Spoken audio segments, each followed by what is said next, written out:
Hey everyone, it's Brandon and back with another Big Brother Spoilers intro. Today's guest is Matt Hoffman from Big Brother 12.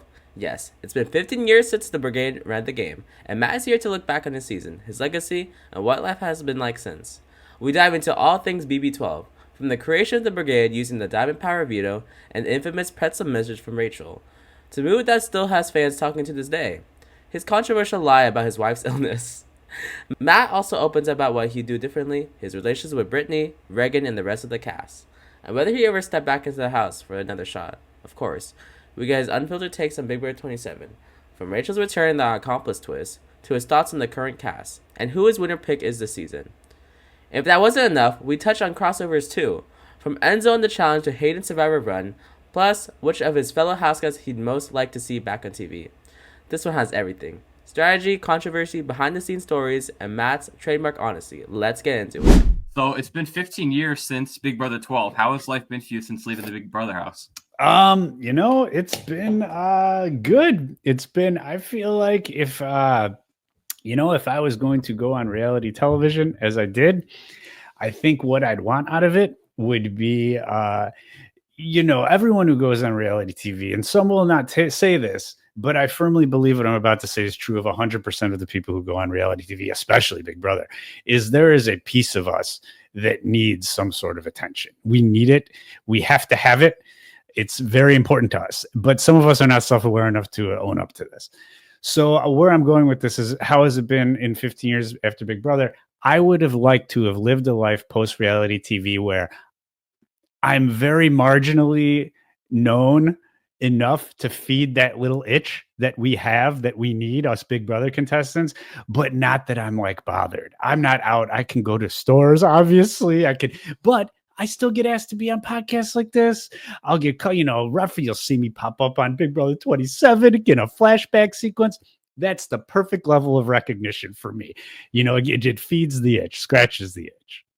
And so what was the most challenging part of transitioning back to normal life after the show once you got home? You're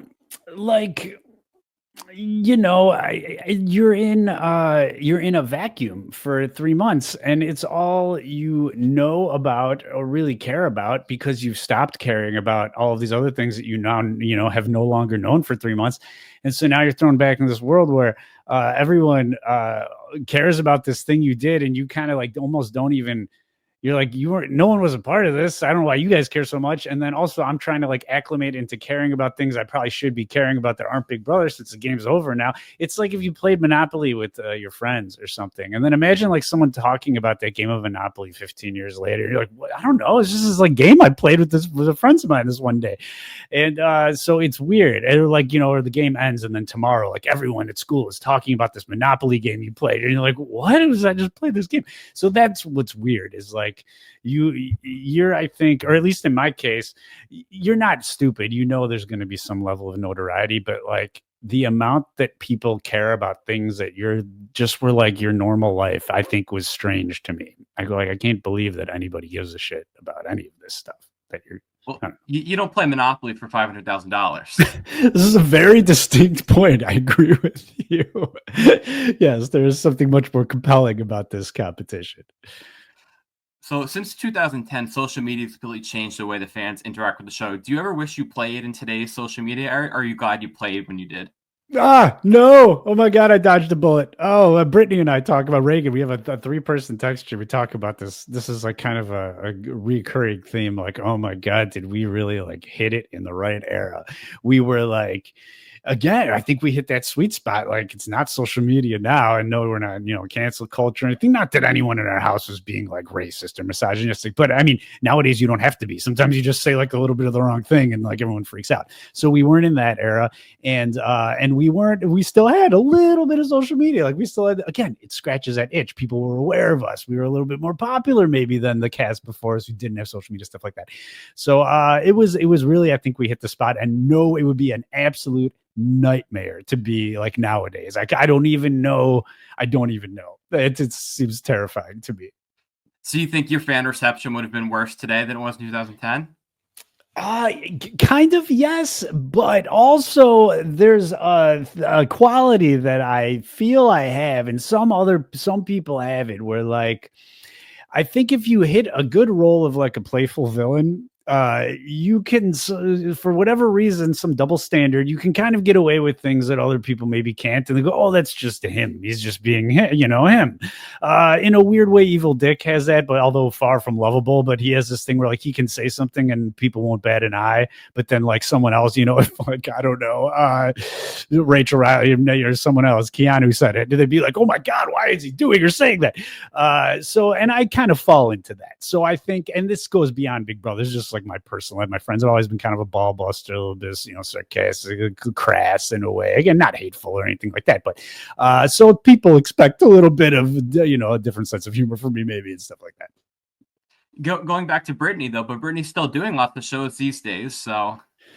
Yeah. And I don't think she would benefit from the way that social media is maybe nowadays. It's tough. Like she definitely has a fun. She's along my. Me and Reagan and Brittany were all kind of cut from the same cloth, but I think they came out with like a little squeaky cleaner because I got a little bit of like maybe a villain mischievous edit.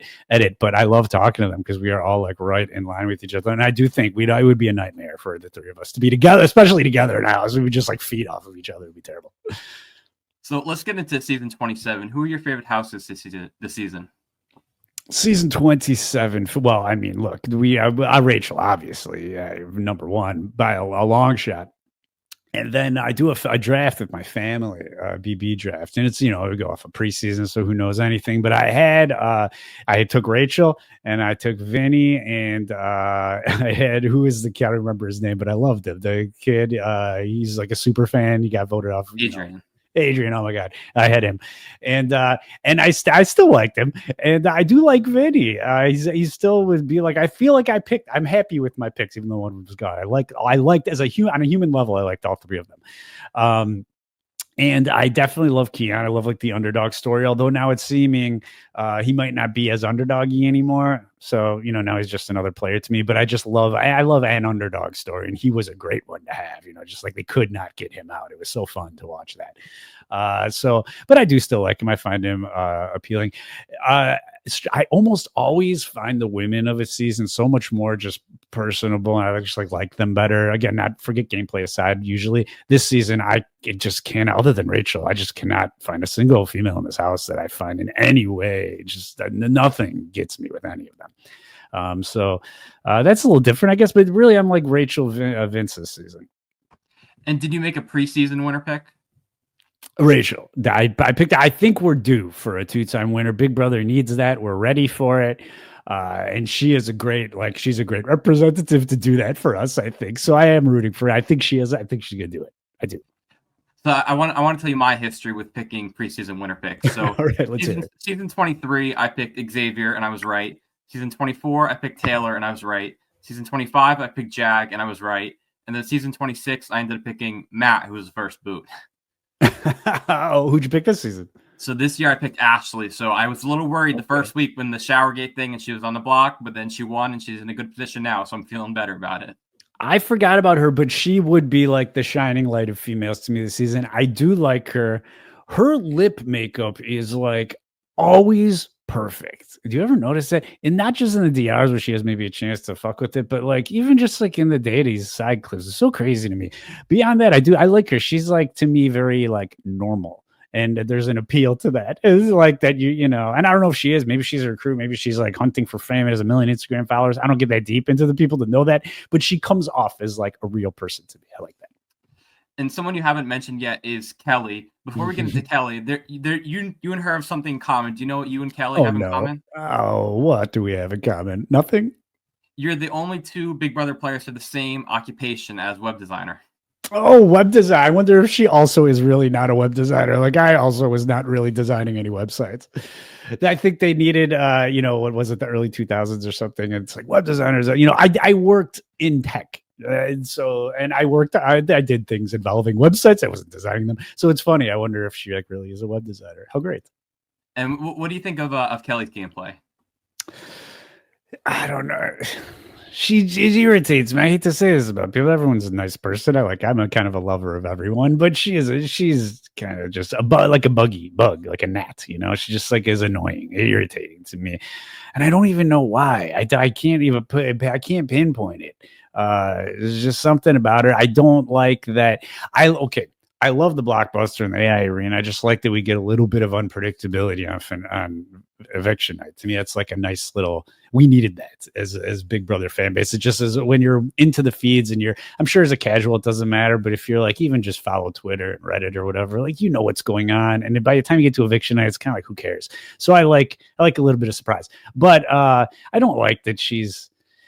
I don't know why this is different to me. Maybe the problem is me, but there's something that I find it's cool if you're a comp beast, HOH veto. Her being a comp beast in these little, like, these weird blockbuster competitions, it's just almost annoying to me. Like that she keeps coming back for this reason. I don't know. Again, maybe the problem's me, but I'm not a huge Kelly fan. Does anyone on this cast remind you of yourself or anybody else from your season?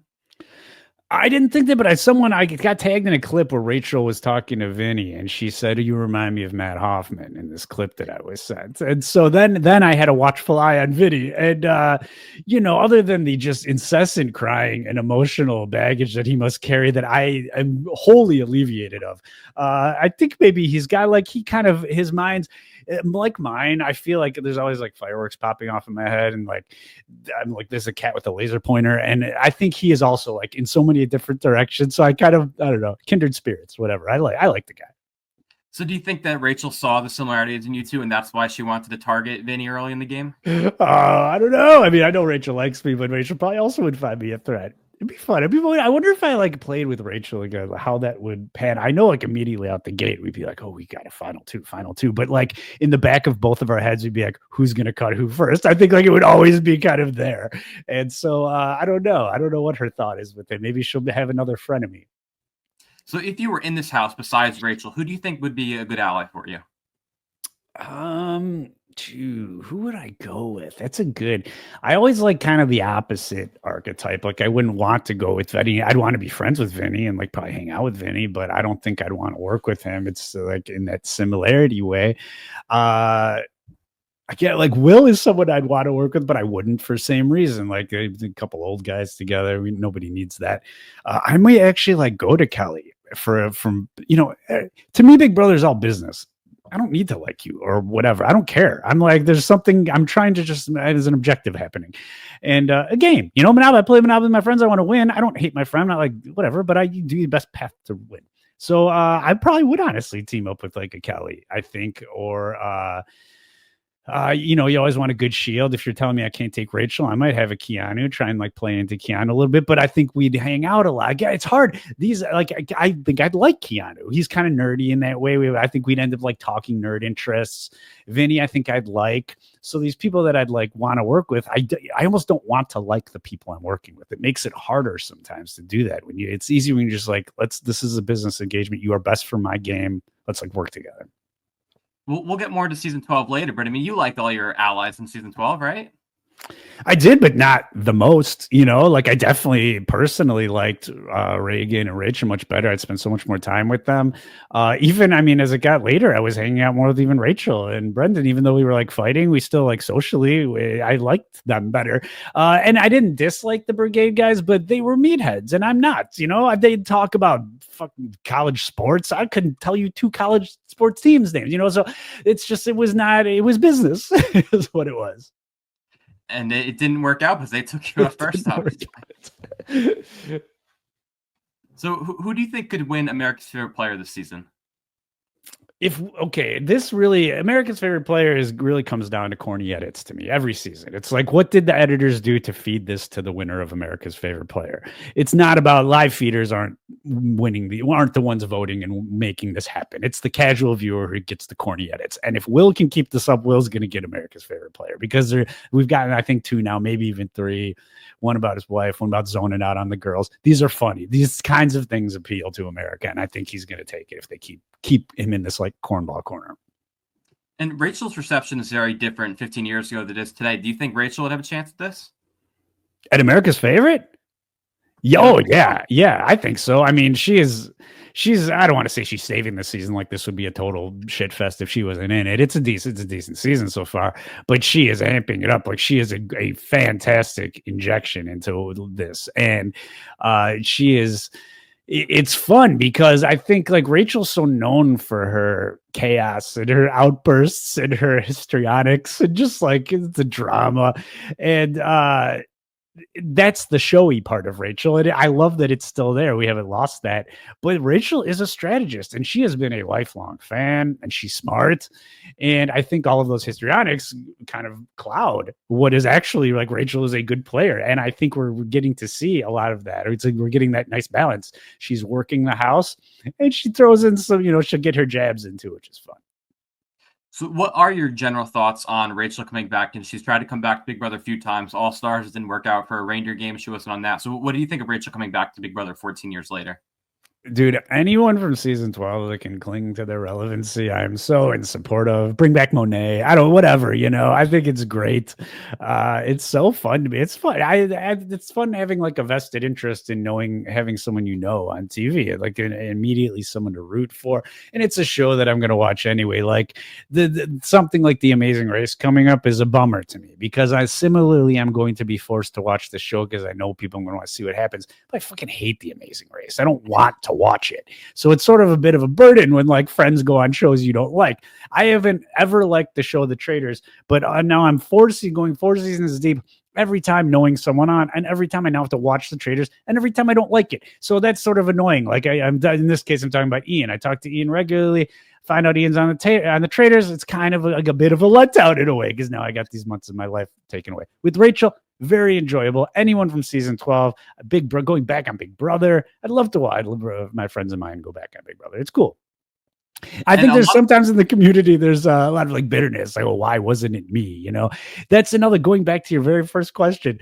It's great to be in my place of relevancy. I'm not that delusional. Why wasn't it me? Why the fuck would it be me? Like I know this. So there's no reason for me to be like, fuck her, which she shouldn't have done it. No, I'm so happy for her. I think it's great. And anybody of my friends that get on, I think it's so cool. And most of this cast isn't very Big Brother fans. In fact, Lauren is probably the only one who's really seen Rachel's season. Because of this, the gameplay is kind of shaky. They think that Rachel's this like mastermind player, which she just was not in her first 2 seasons. Do you think this plays to her advantage all, or does it not help her? Okay, so I should fair disclaimer. I'm not like a live feeder in that way, so I kind of get like headline, like I'll know who won veto and stuff. So you're kind of telling me things I wasn't even aware of. I didn't know. First off, I'm surprised to hear that Lauren is a fan at all, like just of Big Brother. That's so funny to me. She's really the only super fan of the cast. She was only like 7 years old. She was only 7 years old when Rachel's season was. So she's like knows the game. Oh yeah. Why is she not playing the game? That's so crazy. I thought for sure she was a recruit. Okay, that's interesting. And then also interesting that so many of these other people don't know Rachel Riley and don't know, especially season 12. I know she won season 13, but to me, like 12 is iconic Rachel. I say that not even as being on 12. Just if I was you tell me, what do you think? I think 12 is like, when you think of Rachel Riley, you think 12, even though she didn't win 12. I think 13, she won the game, I don't know, like Dan Giesling. Do you think of Dan Giesling for season 10 or season 14? I think 14. I think 10, but I could see the argument because of the funeral. What do you think? Do you think 10 or 14? 14, the funeral, yeah. You think 14? See, it's weird. I want to fan vote this for both Rachel and Dan. Now you make that an interesting point. To me, like Dan season 10 was like the intro to Dan. It was always like, it's what made us love him, it's 10. And then 14, he just followed up. I think that was Rachel. Like 12 is what made us fall in love with her. And then they brought her back and she won. Good for her. But man, all those moments, other than one of my favorite Rachel moments was her crying in the bush in season 13. So we did get that absolute gem. But beyond that, I think like her sizzle reel is in 12. So what is hurting Rachel, like I said, is that people haven't seen her season. So they just think, oh, she won the game. She must be this mastermind. And they're just they want to target her because of that when that's just not Rachel. Oh, that's crazy. Yeah, I never like thought about that, but you're right. If they don't know Rachel, they just think she's a winner and they don't know like the circumstances with, let's be honest, that was like a little bit of a goofy win. I'm not saying she's an deserved winner, but amongst the fan community, I would say that is one of the more controversial victories in Big Brother. So, and these people in the house would not know anything about that. They just go, she's a winner. She could be, for all they know, the Dr. Will, the dad Giesling. That's funny. I never really considered that. No, that probably does work to her disadvantage. And then, of course, the only person, as you're telling me, who does know about Rachel is Lauren, who doesn't even speak or do anything. So she's no help to Rachel in this situation. Yeah, and in season 12 and 13, Rachel got so deep in those games because she won so many competitions. And if she's not winning competitions this season, then why target her, So yeah. And did you know that Rachel was going to be on the season beforehand? I don't know if I did. Brendan did a good job covering for her, right? Brendan's good. Brendan did a good job. I will say that. That'll be my official answer. Brendan did a good job at what he needed to do. And how do you think that Rachel has changed as a player since 14 years ago when she last played? I think she's not much, and I say that in the best of ways, because she's always been savvy. She's been stealth savvy. That's what I love about Rachel, is like she does not come across at surface level. She is not what she actually is. She's at surface level. She puts that drama, the histrionics, all of it. It's like in your face so much that it blinds you to all of the strategy that is happening behind the scenes with Rachel Riley. And I think that she's been like that all the time, and it keeps working because people just keep seeing the crazy, and then she knows what she's doing. And the two of you definitely butted heads at times in the house. How would you describe your relationship with her in the house? I love it. I love having an adversary. I also said, like, if I was one of these newbies, if what I would do is I would go against, I would be that person. I would be the one to go against Rachel, because you need that in the show. The television program needs someone to fight Rachel, to be against. It was Keanu for a while and stuff. And that's great. And the show needed that. It was great. And you could be in Camp Rachel, and that's fun, and it'll drive you a few weeks, but you're in a group of people in Camp Rachel, and you have to fight amongst that group. There's not going to be a large group of being the villain against Rachel. And if you can pick on that role, which I would grab onto immediately, I think you are going to ride a little bit through the season, honestly, just doing that, and then even flip it and become friends, which we're almost seeing Keanu did that. I don't think it was conscious, but it would have been my conscious move if I was playing as a newbie this season. And the first person to try to go against Rachel was Zay, and Zay ended up being the first evicted. I actually interviewed Zay yesterday, and he said he's just so shocked that people just won't go against her. And he called them out. He said, none of you are going to have the guts to go against her. And 6 weeks later, she hasn't even been nominated. Yeah, it is crazy, really, that like you just keep thinking, and the vetoes being used, and they have these opportunities, and they don't take her out. It's like, the major part of me does not want her. I'm happy that it's not happening. I want her to win, but like the gamer in me is like, what the fuck is going on? Why is no one taking these opportunities? And how would you feel about her being the first 2-time winner of Big Brother if that happens? Love it. I love it for her. I love it that I remain the Rachel Slayer, the only person to ever evict Rachel Riley. That's perfect for me and my ego. Everybody's a winner. Did your opinion of her change once you saw her outside the house at all? Or is she the same outside? No, she's the same with, honestly, I'd say a little more charm. She's a little like endearing. It's like she is crazy, but like all of the craziness that you get outside the house, you're in the house, her craziness is vitriolic. It's like directed in an aggressive way at someone, whether it's you or someone else, because it's the environment. Outside the house, there's no reason to be angry, or like you're not competing with anyone for anything. So she still is crazy. Like she'll still do these and say these and pop off, but it's again, very endearing. It's like it's Rachel. Like, no, imagine a nice but crazy Rachel. I don't know how to say that, but that's what she is. I love it. Going back to week 1, we saw the accomplice twist. What did you think of that twist? The accomplice twist. Also, disclaimer, my memory spans anywhere from 12 to 24 hours. So it refreshed me on the accomplice twist. What was that? So Amy was the accomplice, and she was able to come in the house if they didn't figure out that she was the accomplice. Oh, yeah. And she turned the lights out and did all kinds of stuff. Yeah, like there was like a Timu saboteur, basically. Yeah, I remember. Yeah, exactly. Yeah, it was great. I don't know. Big Brother twists are so dumb. Almost always. My favorite season is 10, and in major part because they just let them play. They just let these people play the game, and it also like they bail on these twists. It's like, why even try and get invested in a twist that's gone usually 4 weeks in, and they don't even announce it's just like all of a sudden not there. It's puzzling. So I don't get invested in these twists. I don't like almost any of them. I didn't like that one. Needless to say, that fell right in line. And the twist that isn't gone is BB Blockbuster, the second season we've had it. What do you think of that twist? Yeah, to me, I like it because it's almost like fire making in Survivor. I feel like it's not a twist. Like maybe it was last year. They thought it was, and then it just. I think we're in. We're in, and we're doing this, and I like it. It's just a tenet of the game now, and I think it should be. And do you think that's part of what's scaring people from putting Rachel on the block after the veto meeting? And she still has that chance to save her, and she might just win that. Yeah, if for sure that would have been it if like people knew about Rachel and her competition prowess, but as you're telling me, it seems to not be the case. I remain puzzled as to why they're not doing this and putting her on the block. I mean, you tell me if you are more into the feeds than I am. I don't understand it. It seems like every week they at least at a veto renom, like that would be the time. Maybe not out of the gate, but yeah, I don't understand. Well, the blockbuster just eliminates the back door completely because you still have a chance to save yourself. So. Yeah, but you got to try, right? You got to try. And I think I do think she's she could win a blockbuster, Rachel, I feel like. So that would be a great TV moment where they're trying to get her out. The house finally agrees it's going to happen at some point this season. They're going to finally go, we got to do this. Let's just make the move. And it's going to be so great when she wins that blockbuster. And we're going to get some of maybe our best Rachelisms at that next episode after that, when she just comes back with a vengeance. And a twist that's been gone for over 10 years now is the Pandora's box. Why do you think that's been gone for so long? What happened to that? Look, I benefited highly from Pandora's box. Look what happened. This is in my office. Here it is. You know, wow. I know what Pandora's box could do for your game. And even as a recipient, it's the whole thing's bullshit. You don't win anything. They just give you something.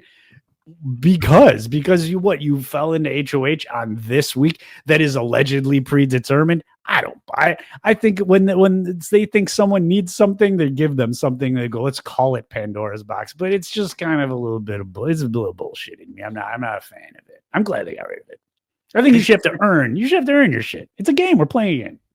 Do you think in the coming weeks, if Rachel is on the block, maybe that they might throw in a Pandora's box? Right. If Rachel's in danger and there is any more than 5 people left in that house, they're good. We're going to see something. I feel like we should. So let's get into more of your specific thoughts on certain house guests. So what do you think of the whole Riley and Catherine situation? I had Riley pegged as a bit of a creep.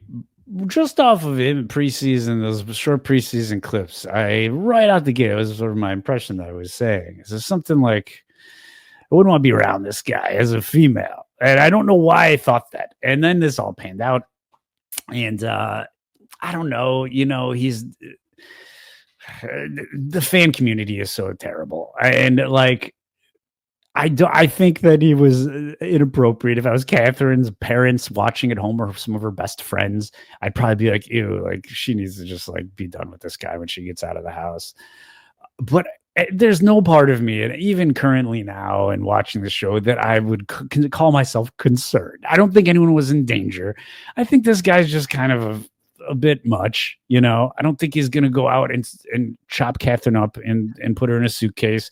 I don't think, he's threatening. I think he's just maybe a dick and not a great boyfriend probably to have. They're everywhere. There are dick boyfriends all over the place that aren't beating women. The fan community is really making this, I think, too much. But do I think no, I think they were toxic together. And I think that when she gets home, her friends probably should be like, hey, watch some of these clips. You don't need to be with this guy. Go be with someone else. And then that's the end of it. And they break up and blah, blah, blah. That's my take. I'm very realistic about the whole thing. I did an interview with Catherine's stepmom a few days ago, actually. And she said, obviously, she's not a fan of his. So. Did she find him to be again, quote unquote, dangerous, or just kind of look, he's a dick, don't be around him? I mean, she definitely doesn't want her stepdaughter to be with him, but yeah, fair, totally fair.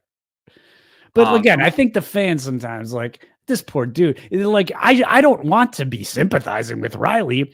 But it's the fans that are almost making me. It's like the fans do so much to try and make you hate someone that now I'm sympathizing with them because you guys are fucking assholes so much. Just let him be. Like, we all see that he's a dick. You don't have to go and make him super dick that now we start feeling bad for him because you guys are, I don't know. The fan community is a mess. Just, he's a dick. We get it. Leave him alone. Leave him alone to be a dick. Life will punish him. You don't have to punish him. And I'm sure you saw last week that his exit interviews were canceled. It doesn't really happen often. What did you think of that? That's stupid. I don't like that either. It's a social experiment. You call Big Brother your social experiment, putting random people in a house and seeing what happens. So see what happens. Stop letting let him do an interview. Let him talk about what happened in the house. So let's hear what he has to say. I don't need to be PR filtered. That's the point of this game. Is like, these are people. They're real people. All this situation. Guys are dicks to their girlfriends in real life. This is what you wanted. You wanted a show that was representative. Really, you put these people in. They cohabitated. They ended up hooking up. They still one guy's a dick. These are real life situations. Just let them fucking unfold. It's so, I don't.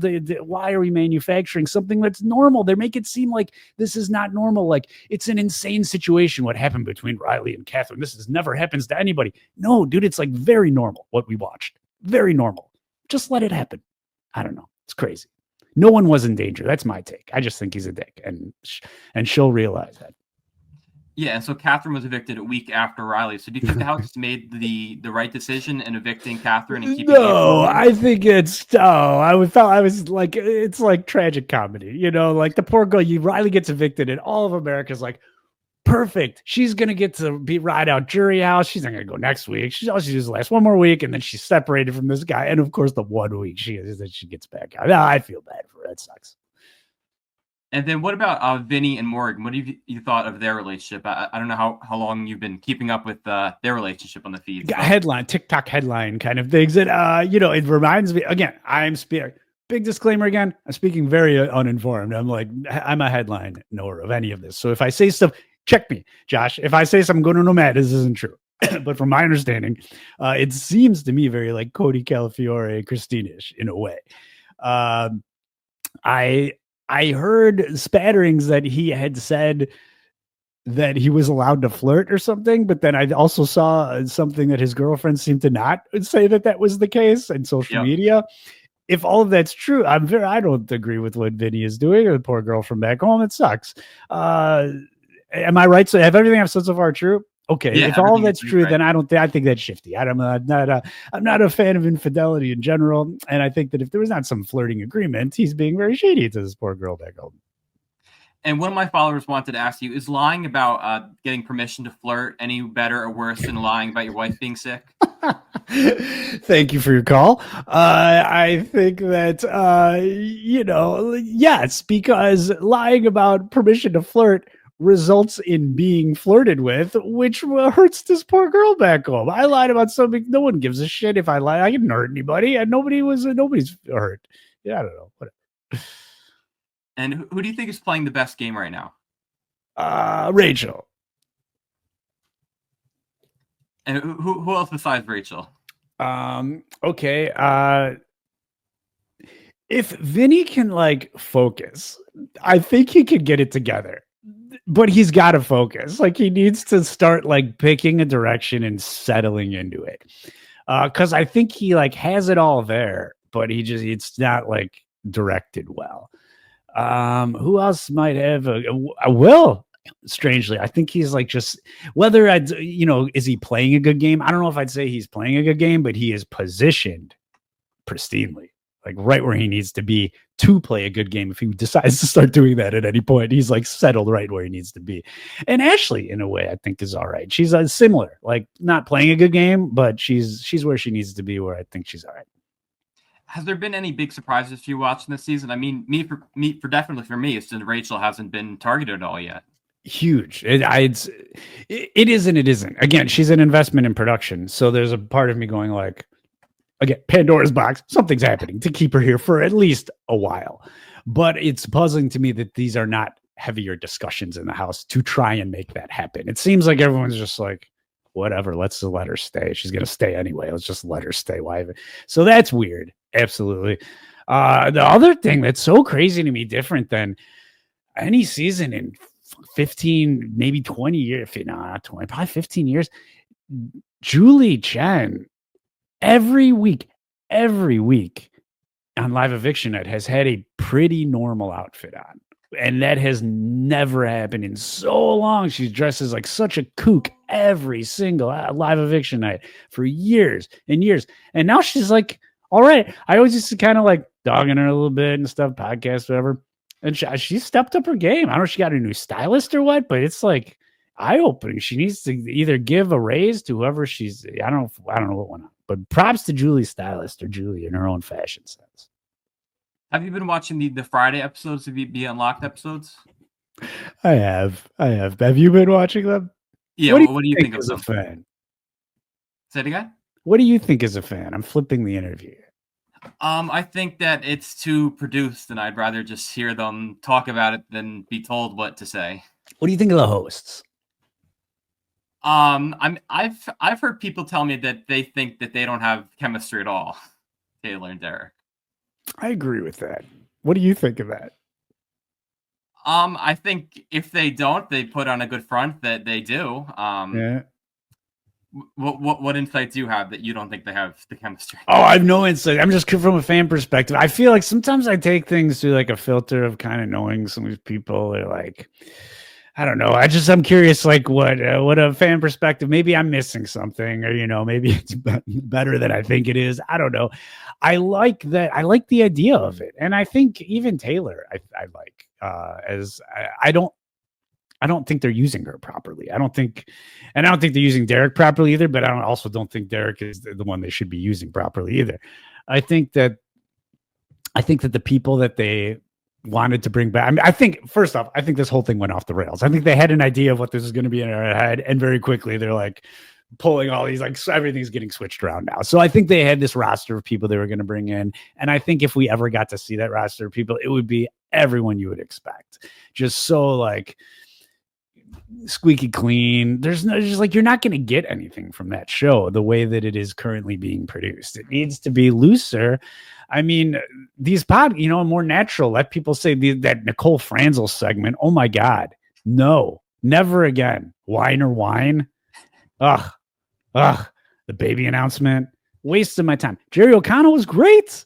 I love that. Him and Taylor would be awesome. I feel like it'd be a little fun. Jerry O'Connell's loose, and I think he'd make Taylor a little loose. Taylor would be good if she got a little loose. It's so telepromptery to me. I'm ranting, sorry, but that's my thoughts on it. I think it's a good idea that just went sour. And there was one funny comment that Taylor said last time was she said she liked the winners to face adversity, and Derek kind of made a face to that. Derek didn't face any adversity in the game. Derek, I don't know what he's doing. And what did you think of? What did you think of Boston Rob? I didn't think Boston Rob would ever watch an episode of Big Brother in his life. So I didn't know he did. Do you think he does really? Or I don't think he does. I don't think he does. I don't think he knows anything about Big Brother. I was surprised too to see him. Yeah, and he's looking rough too. I feel like. And the way that Julie was promoting Boston Rob being on the show, I thought, they're promoting him to be on Celebrity Big Brother this winter. That was my thought, but I don't think he'd ever do it. Yeah, I don't. But Julie kept saying, "Oh, Boston Rob, would you do Big Brother? How would you do?" And then Derek was like, "I'll go back if you go back." So I could see Boston Rob doing it. I mean, at this point, I think he's just like a reality TV guy. That's like his thing. So to try something new, I think all of us are into just experiences and opportunists. We're kind of that kind of people. So I think if he was presented, I feel like Boston Rob would probably do Celebrity Big Brother. He'd be good at it. I think he's, he talks. He's a good talker. And that's really one of the best qualities you can have to be a Big Brother, is just be a schmoozer. And is there anything else season 27 you want to talk about before we're going to do you and your season a little bit? I mean, nothing offhand. Of course, I'm happy to talk anything. I am enjoying it. I loved. You talk about differences this season to last. Another thing that I think they did so much better was, it's old news. I'm sure you've already went over this, but it still stands out to me was the premiere night, not having this live moving where you watch the same comp 4 times over. It's just like, it moved, it flowed. This episode felt like it felt like a season 12, 13, 14 era first episode to me. And we got the introductions where they'll sit around and toast their champagne. Like that stuff I feel like the premieres have not been that. That has been like episode 2 lately. And we have to sit through this horribly shitty 2-hour premiere. So that was nice. I hope they keep that up. But the thing you missed with them doing that is you don't get the feeds the first 2 or 3 days, which people want to see the feeds on night 1. Fine. I'm okay with that. But I'm also a non-feed watcher. So I guess if like feeds were super important to me, that'd probably bum me out. But I don't know. But what day was the brigade formed? So I imagine if that was formed I the first want 3 days, to. imagine you missed that on the feeds, You So would have, yeah, you did. You definitely missed all of that on the feeds. Yeah, take my word. So what is your casting story? How did you end up on Big Brother? I've been applying since like season 2. I probably 8 times at least, maybe more. I made semifinals sometimes and went to finals, cast for 11, and then bailed out at the last minute because of scheduling obligations I had, and then came back for 12. So really, it was just like consistency. I never changed my audition video. It was always the same. It was just me talking into a camera, really like I'm doing now. It's like doing a DR. I was not very exciting. I'd update kind of, they were probably very similar even year to year, other than like whatever might have happened over the course of the last year. And I'd update. And it was back in the day, we had an interview in those big bulky VHS camcorders and just like, put it on a table. And I'd send it in, and like really what made me keep doing it, I think, was the fact that like periodically I would get a semifinal callback. And the first time I did. So right out the gate, I'm like, okay, something about me has some level of appeal with these people, something. Now I need to just figure out what it is. And every year I just kind of kept doing the same thing. I was never editing. I never edited videos. I didn't do any of that. So it was just me talking, trying to be me. And that's it. And sometimes I call back, sometimes I wouldn't. And finally it worked. And that makes me always think that like, you just need to, it's like it's all on them. They have a puzzle built before you ever even start the first casting call. They know what they're looking for. And then it's like, are you that person this year? And maybe you are, maybe you aren't. I feel like right out the gate, you're just either you have a chance or you don't. And that's why I always encourage people to keep applying, because just because you didn't make it doesn't mean you're not charismatic or fun or a good fit. You just like, not this year. They needed someone else. And are you happy you ended up on 12, or do you think there's a better season that you could have went further on? Oh, I'm sure I could have gone further. Nothing offhand. I mean, of course, 7th place is nothing to boast about. So I think I could have gone further somewhere along the line in another season. But I mean, really, like 11 would have been the one that I intentionally, like of my own volition, bailed on. So I really had the opportunity to be on 11. And would I have done better there? Geez, what a different, like when you talk about 2 back-to-back seasons that were polar opposites, like in succession, 11 and 12 might be the top of those if you like take the two pairs of seasons.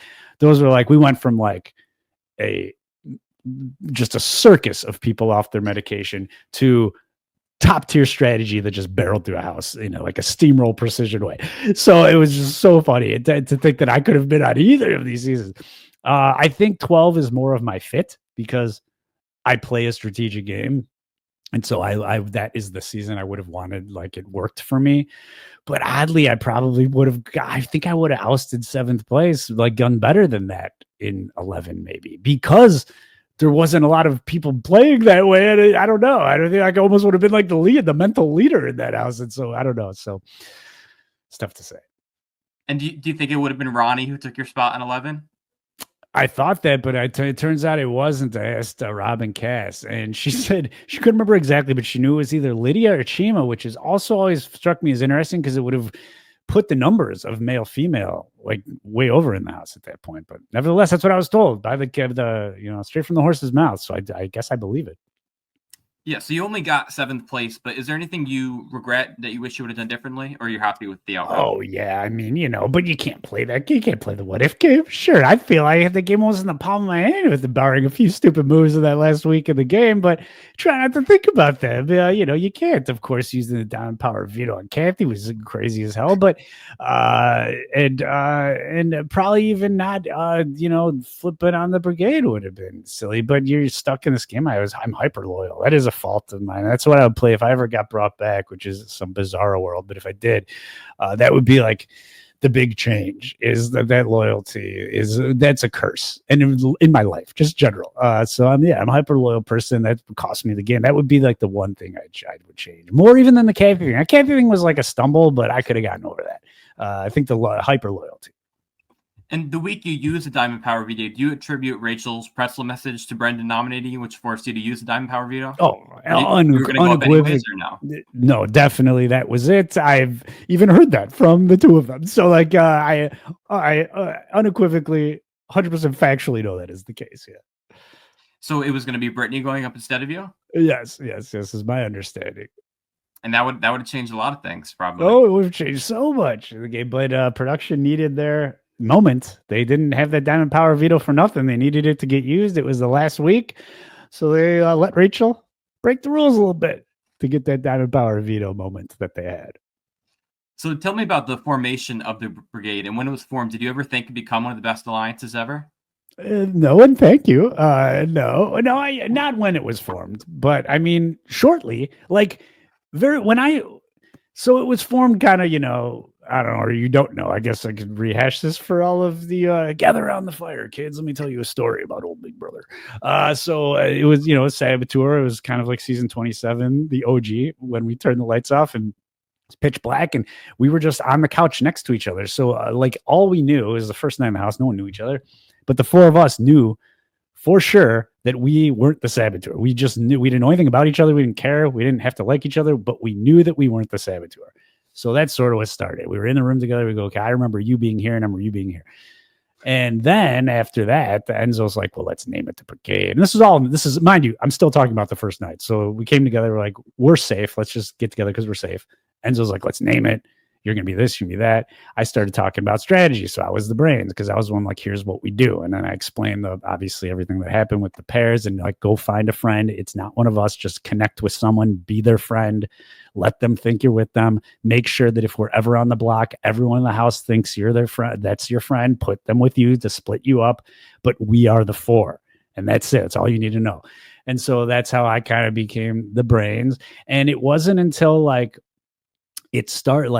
It was like a week or two in. And I think like that Hayden Kristen week when it worked, I got to like see it really work. Like, okay, cool. They have no idea. They put Kristen up with him, those dum-dums, when we're the real people. And then all of a sudden, then we had to work to get I had to convince Reagan to vote Kristen, who is friends with, over Hayden, this meathead. Lane had to do that for Brittany, and we did it, and it worked because they were our fake number ones, and they listened to us. And I'm like, and that was when I was like, holy shit, this is really what I thought was happening is happening. And that was when I was like, this is a killer alliance. Like nothing's going to happen. And that also fueled the fire of my loyalty, which of course became my downfall because in my head, I'm like, this is flawless. Like all we have to do is just listen to each other. Just don't fuck around. Nobody fuck around. And we are going to coast the Final Four, which would have happened. But of course they fucked around and I should have fucked around first. So good hats off to them. And do you think the Cookout used the same strategy to you guys, that the 6 of them with a +1 to get to jury? Do you think the Cookout used that same strategy 11 years later? Oh, I don't think they did. I absolutely know they did. And anyone with a small modicum of BB history would know that they did. It's so bizarre to me how many alliances have used that and credited the Brigade, and the Cookout just seems to forget the existence of something that they absolutely ripped off. And I don't mind not crediting. That's fine. But what's irksome is not crediting. And then also after that, claiming to be a mastermind and creating a master strategy. It's like, yo, check the history books. You did not create anything. And you are a Xerox machine, not a mastermind. So that's a little frustrating. All of the the pomp and the braggadocious nature of the mastermind. It's like, dude, tone it down a little. That's the problem with it to me. Do you think that the Brigade would have brought you to the Final Four? Or do you think as the brains that they were scared to bring you that far in the game? Yeah, I mean, they've said that. So, again, I don't even think that. I know that for a fact. That's why, and while flattering, great. I'd rather have won the game than be flattered. So, it was again, totally my fault. I'm loyal to a fault, and I stuck too hard to it. It was stupid. And when you were evicted, would you have predicted that Hayden would have won the game at that time? Very much so. Yeah, he was so good. I don't know. Again, I'm going to ask from a fan perspective. How do you rate him winner? That was actually my next question of how do you compare him to other winners? He's definitely up there, top 5, 6 at least, I would say. I think he's not showy, but as someone who played with him, he had, if you go, what's the quality as a Big Brother winner? What do you think someone who wins Big Brother would have personality wise? And dude, he is he really, when you talk to him, you have a conversation with him. That's why I ask as a fan, because I live with him. I know him. And it's those qualities of knowing him that made me go, he is such a winner. He makes you feel like you're the most important person when you're talking to him. He's so genuine. He's the way he speaks, really, you trust him, and not in a way that he's trust in a game way, but just trust as a human. I feel comfortable. He has this comforting way about him. And then he's just good looking kid, golden boy, athlete, you know, like he has all the check boxes. So I was not surprised at all when I left that Hayden would have been, I feel like, just the winner of that season. And I know one people do dock from his win is he just barely won 4-3 over Lane. That he took Lane to the end and he only won by 1 vote. Yeah, and Enzo vote too, which is great. I think that is great. Well, I mean, I go, like as though season 12 was last year. Nobody knows what I'm about to say probably, but back in the day, people used to know. There was like this controversy where those Lane votes came because Brittany came into the jury house and told Brendan and Rachel that Hayden had made up this nickname, this particular nickname for Brendan that Brendan didn't like, and so they got all butthurt at Hayden. Hayden didn't even make this up; it was Enzo made it up, and so they got all angry at Hayden. And Brittany was doing this because obviously she wanted Lane to win. She should have been his only vote, but then she kind of like got Brendan and Rachel all raged up about something that didn't actually happen. So I think then if it was Hayden and Enzo, it's probably a 5-2 vote because Brittany probably votes Hayden over Enzo, and then Brendan and Rachel still go for Enzo over Hayden. Well, no, because at that point, Brittany would have had no reason to protect Lane, and no one would have voted for Enzo. Really? Okay. For Enzo against Lane would have had some votes, but he still wouldn't have won. Enzo against Hayden would have swept for sure. And Brittany ended up being America's favorite player. Did you expect Brittany would be a fan favorite? Yes. Yeah. Well, okay, that's not true. If I was watching the show, I would have thought that. I wasn't like shocked where like it shouldn't have been her. But living with Lane was the funniest person in the house to me.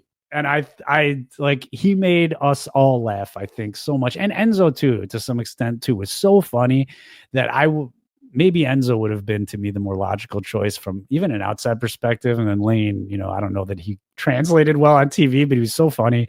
But then when you watch back the season, as I did, and you see the DR clips and stuff, it absolutely makes sense that Brittany was the America's favorite. But again, like I said with Will, it goes back to the editing. However they decide to create your character, that's going to play into America's favorite. And sometimes they say the top 2 or 3. Did they say who the top 2 or 3 was, or did they just say Brittany won? I don't remember. They said it was Brittany, Brendan, and myself, which I almost don't believe that. For myself or Brendan, neither of us should have been in those top 3. So I kind of don't think that was true, but that's what I heard. So let's get into your infamous lie. So your lie about your wife's illness is one of the most infamous moves in history. Looking back, do you regret it, or do you still stand by it as gameplay? That's what look. Regret in that, like, it only hindered my game. However, I love mischief, and if I'm getting this one shot to be a goofball on TV, like, I'm gonna take that shot. It's fun. I had fun. I feel like season 12 without that little side storyline is a lot more boring of a season. It's already a pretty boring season to get through, and so you're welcome, guys. I at least gave you a little injection of fun to play around with. Would I do it in something like so detrimental to my game? Again, it was not good for my game, and it probably had a large impact in them even turning on me. It made me a threat. So it was like strategically stupid, but dude, it was fun. And no, I don't like regret it in the history and the annals of Big Brother. I don't regret it a second. I'm glad I stamped my mark doing this. Fun. It was fun. And did you pull any inspiration from Johnny Fairplay's lie in Survivor when you did that? Or did you come up with this on your own? There was no thought. So if it came from Fairplay, it was all, subconscious. And that very well may be the case because I certainly knew of Fairplay and his lie. But it would just sort of happen. I was talking to Brittany that first hour we were in the house, honestly. And she started talking about her fiance. And then I brought up my wife at the time, and I just said it. And I wasn't planning on saying it, and I didn't think about saying it. And I just said it. And once you say it, you've said it, and you can't unsay that. And now you just have to figure it out and figure out how to make it continue through the entire house all season long. And there were many times when I was like, fuck, I'm going to get so busted in this. And, but what saved me were, one, that I picked a lie. And this is kind of why this was a great one, that calling someone out on this lie, in fact, made you the asshole. So no one is going to be like, dude, I don't think your wife's really sick, because if she is, oh boy, you look like a terrible person. So I know that there were conversations behind it, like Rachel and Brendan would whisper, I don't know if she's really sick, but no one's going to say that. No one's going to really say that.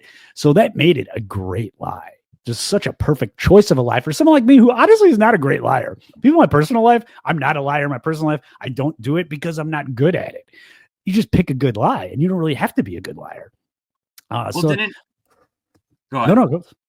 But didn't Andrew call you out that he was a doctor, not a doctor like that? But didn't he call you out? It's like, is that a real thing? Like, didn't he say that? Well, he was asking questions as a foot shoe salesman, asking me questions as someone who knows nothing about this. I'm bullshitting him. He doesn't want to call himself out as a doctor, so he can. It's this great like swirl of bullshit happening. I love it. And then there's that DR session where Andrew is like in the DR going like, oops, I already lied that I'm not a doctor, but as a doctor, I know he's lying. So if I call him out of calling me out, it's perfect. It's so perfect.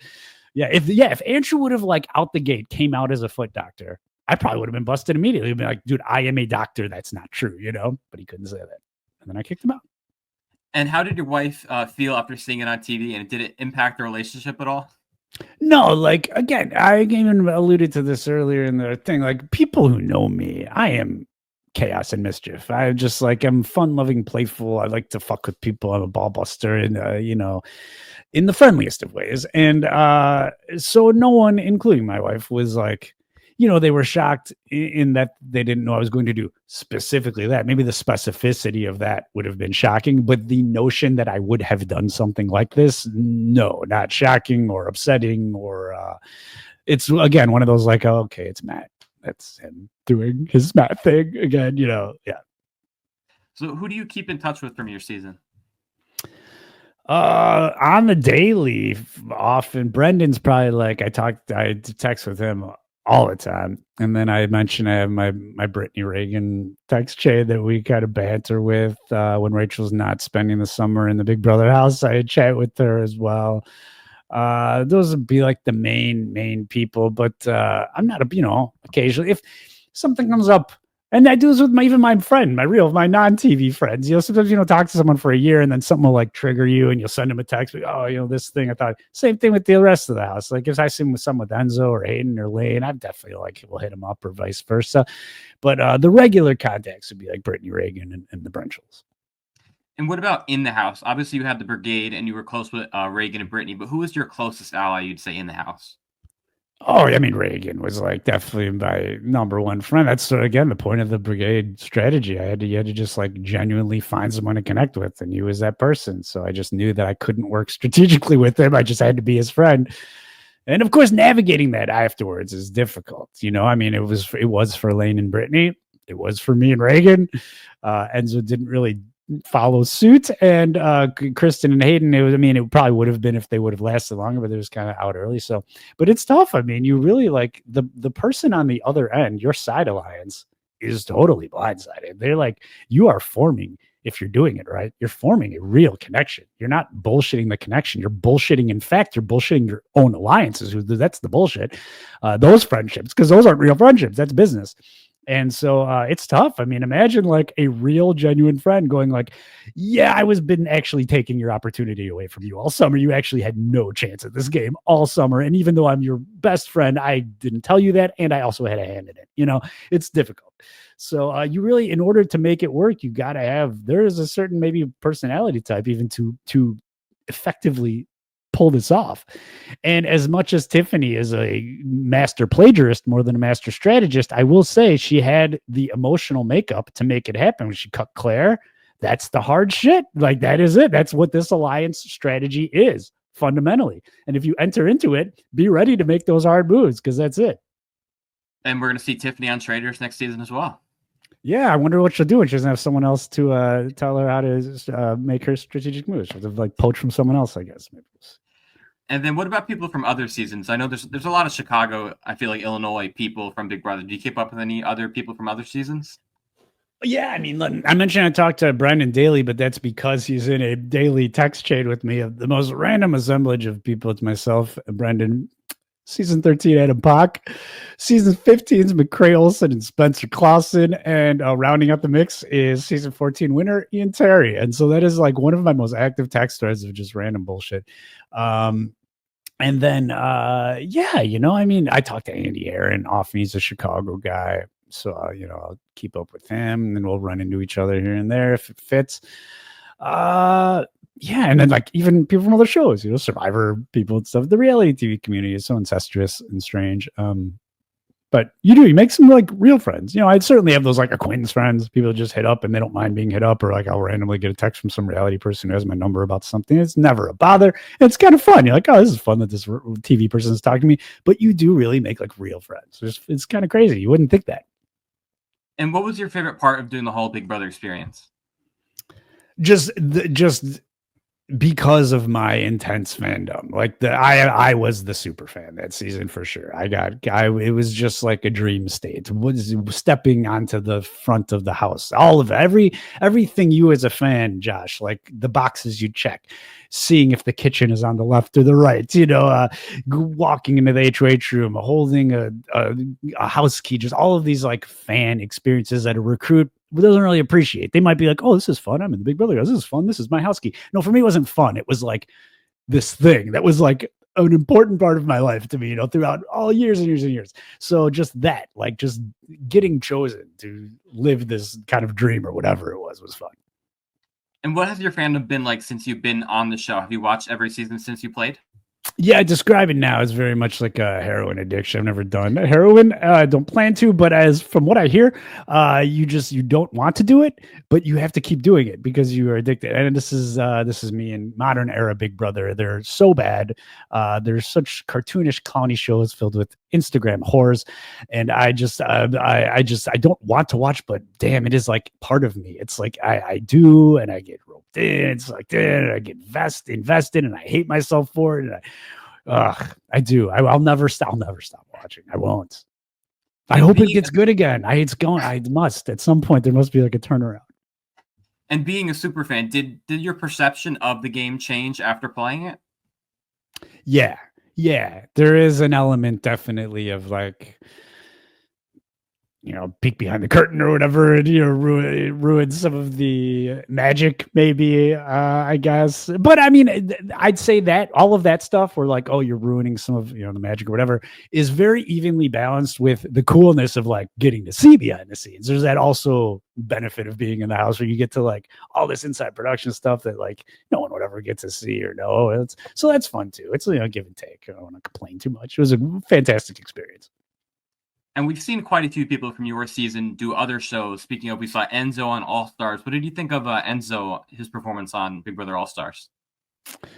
Enzo is like, I feel like if you're a fan of Enzo, it's a safe bet because you're always going to get Enzo. You're getting like Enzo's not going to be different on a different season of Big Brother or a different television show altogether. You know exactly what you're getting. So what did I think of him on All Stars? Fully exactly what I expected on All Stars. Fully exactly what I expected on the challenge. And he will be, I imagine, fully exactly what I expect on The Amazing Race. Because Enzo is like McDonald's, you know, like, you know, when you get a McDonald's burger, you know it's going to taste like. You get exactly what you're expecting to get. And that I don't know how this is coming off. I hope that did not sound insulting. It was not meant to be insulting. It's just very like matter of fact. Like he plays the game he plays. Whereas I know sometimes it's kind of fun. I like seeing like people where you see them and then they go on a different show or different season of the same show and they get to see him like do something different or play a different way. I don't think like you don't get there really from Enzo. And Enzo was in this alleged massive pregame alliance. What did you think of this pregame alliance that was made by Dan and Derek to run All Stars? What did you think of that? Okay, I didn't know Enzo was in. I heard like, again, headline news for me. I heard like spatterings of this pre-gaming and how Derek kind of ruined All Stars and stuff like that. It's so funny. I didn't know Enzo was part of it though. Yeah, that's such a danger. You know, it's like I don't think Derek should have been fucking involved. First off, I get that like the people who are cast are going to now start babbling and talking and wanting to pregame. Fine, Derek, stay out of it. What is Derek doing? He has nothing to do with this. But it's unavoidable. I mean, it's unfortunate. I would rather everyone was like super secret and confidential until they walked in. That's never going to happen. And then after Big Brother, we saw Enzo do the challenge. and then he ended up quitting in the final in the swimming portion. Did Enzo do any swimming in the Big Brother house? No, I don't remember much in the pool now that you mentioned that. I got a hot tub, but that's waist deep, so it was safe. I guess we didn't put Enzo in any dangerous aquatic situations. But it's crazy to me that if you know that you can't swim and you're going on the challenge, like, get that done, because you're going to be swimming a lot on that show. I feel like so it's crazy to me. And then you mentioned he's going to do the Amazing Race. You know his brother that he's doing the Amazing Race with? Yeah, and I do. And I think they're cut from the same cloth a bit too. I think it'll be fun to watch them. So very, very excited and I remind you, I don't know, and I don't like spoilers. So like when people I know do go on these shows and they come back, even if they are willing to be loose-lipped with me, I prefer them not. Please don't tell me. So I don't know, whatever. But I do know just from knowing him and his brother, and particularly the way they interact, I think it will be very entertaining, I feel like. And then Hayden was also rumored to be on All-Stars, and he wasn't. Do you know what ended up happening there with Hayden not being on the season? I don't know, but I heard in an interview with Hayden about that he said that it was like his political leanings, which is funny because I know that Hayden does lean that way politically, but I don't think he's like pushy, about it. And, I don't know if I don't ever get political. I don't give a fuck, but I definitely don't lean that way if I did give a fuck. I am recognized. I can tell when people are annoying about left or right political leanings. People are annoying all over the spectrum. I don't find him to be like pushy. He has those Trump lean, whatever. I don't think that should have cost him. So I don't know if that's true or not true, because I just don't think he's like belligerent about his policies. I don't know, whatever. And it's not like they don't cast any of those people anymore. Yeah, right. Some of them, so yeah, so maybe he might have just been being paranoid when he said that. I can't imagine that's really the case. And then Hayden also ended up doing Survivor. What did you think of Hayden on Survivor? They don't do many crossovers with Big Brother people on Survivor. No, but he's kind of good. He's like, Tarzan made for. That's a good show for him. I know he didn't win, but he could have, and he's a good contender. I think if he played again, certainly would have a shot. He's like, I know he was originally going out for Survivor before Big Brother, and that's how he got cast from the Survivor casters, and then they said no and threw him on Big Brother. And then we also saw Brittany do reindeer games. What do you think of Brittany on reindeer games? And she had this beef with Danielle, which translated into traitors, and the whole storyline there. Again, I love watching my friends on TV, so that was super fun. I like that it was low commitment, because I don't like, again, these high commitment shows that I'm not into are no fun. And I think that's the best, even including after that show. So including like her traitors run. I think reindeer games was the best we've seen Brittany play a game. From strategy to competition to just working, she played her best game at reindeer games, I think. So we've seen Brendan, we've seen Rachel, Enzo, and Hayden come back to do other shows. But who from your season that hasn't come back do you want to see back? Reagan or Lane? Kathy. 1,000,000%. There's no better answer. And whoever is my second answer is a distant second. Kathy is absolutely, I want her back. It'll never happen. And then followed by me, of course. Actually, that's a close second. Then we get into the distance, and then it would have to be just, people who have not had their shot. I want to see new people. Reagan, I love Reagan. Let's bring Reagan back. I feel like people like him, and he's got that iconic Rachel fight. Like millions of people know him just from that. And do you watch all the other shows that your fellow house guests appear on? Yeah, that's what I was saying. I do, and I hate it. I watched. Rachel was on America's Worst Cooks Celebrity Edition. I've never watched a single cooking show in my life. I don't have any interest in culinary arts at all. I watched the whole show because Rachel's on, my friend's on. I watch this, and it's fun. Like when how many scenes is a contestant on in a given show? She's maybe on 5 total minutes so I like when she's on. I enjoy that part, but then I'm watching this fucking cooking show, and then she gets voted off. Spoiler alert. And now there's still like 3 episodes or whatever else. And now I'm in. Now I have to keep watching this cooking show. Rachel's even on anymore. And I'm watching this cooking show. I don't like cooking. I don't like these people. I don't even know them, half of them, where they're from. So yeah, it's always, it's a blessing and a curse when a friend gets on a show. I definitely have an addictive personality to television where like I have to watch now. And did you see that Andrew was on a show recently? You may not be surprised to know, Josh, I watched it because he was on. Also, the whole time I'm watching, beginning and end, circling in my head. Why are you watching this, Matt? Why are you watching this? You don't even really talk to Andrew. You evicted him. He doesn't even, I don't think, like you. Why are you watching this show? It's not a good show. Josh, I can't stop. Every time people I know are on TV, I got to watch them. And you mentioned how Hayden compares to other winners, but how do you think Big Brother 12 holds up compared to other seasons? I know you mentioned it was kind of boring. So how do you think it stacks up? It was boring, but it was necessary, and it's pivotal in the history of Big Brother. Like when you mark the moments in the show that you're going to talk about, or like if you're giving someone were to be doing a school project on the history of Big Brother, season 12 is going to make that school project because of the brigade and because of that strategy. So was it boring? Yes. Was it necessary and instrumental? Also, yes. So it's different in importance, but if you rank the seasons, it might be a little low than the. I wouldn't want to watch it. I'd need to watch it. If I knew I was going to start turning into, I'm going to be a Big Brother fan. I'm going to watch Big Brother. What's this show about? 12 is going to be in my top 5 season list to need to learn about this show. And speaking of watching it, did you watch it once you got home from the season? And what did you think of yourself? Yeah, I'm a super fan. I'm psychotic. Of course, I watched it as the first thing I did. If I didn't even call friends and family, I was like, let's put on me and see what I'm up to. Yeah, it's so fun, man. Again, I don't know if there's nothing that I could have seen watching it back. They could have made me out to be the biggest asshole in America, and I still would have been like, this is great. Look at me, I'm on Big Brother. It's so fun as a fan. I can't, I almost wonder what it would be like being a recruit on this show. And you don't appreciate it when you're watching it back. Do you even get it? You see Zingbot or Otav, do you give a fuck? Other than that, you've heard you're supposed to give a fuck. Do you actually really give a fuck? I care about these things. So it's so different watching it back. I think it would be as a fan than as someone who doesn't really care. It's just something they did. And I know that some people don't like seeing themselves on TV. I interviewed Ronnie from season 11 a few weeks ago, and he's like, I've never watched my season because I don't like seeing myself on TV. Back to our earlier conversation. Don't believe him. Josh, don't believe anybody. If you ever have a contestant that tells you that, be like, Matt Hoffman said that's not true. Tell him, blame it on me. You can call him out. Use me as your scapegoat. Matt Hoffman said you're a liar. And they are. Ronnie of all people. Super fan Ronnie. I love Ronnie, by the way. I was just talk to him. I hadn't talked to Ronnie in years. And then we had a whole conversation a month ago, randomly talk. Anyway, great guy, but a fucking liar, Josh. No, Ronnie didn't watch his season, please. And anyone telling you they don't I don't like to see myself on TV, but also I'm going to go on a television show that I'm watched 24/7. No, liar.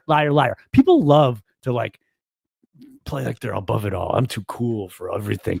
No, Josh, call them all out. We're all just attention-seeking whores. And everybody, at least, I don't think everyone watched their whole season, for sure. But everybody watched an episode or two, minimal. And everybody loved watching that episode or two when they popped on the screen.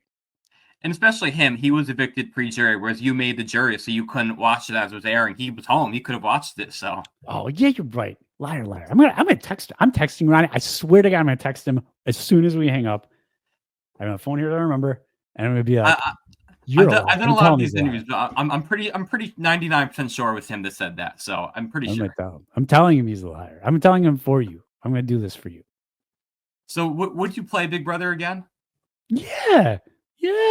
Although I shouldn't be so enthusiastic. The only thing that would make me say no is the current state of the fandom and social media. But the game going away, being locked away from family, but all the alleged stress of the game.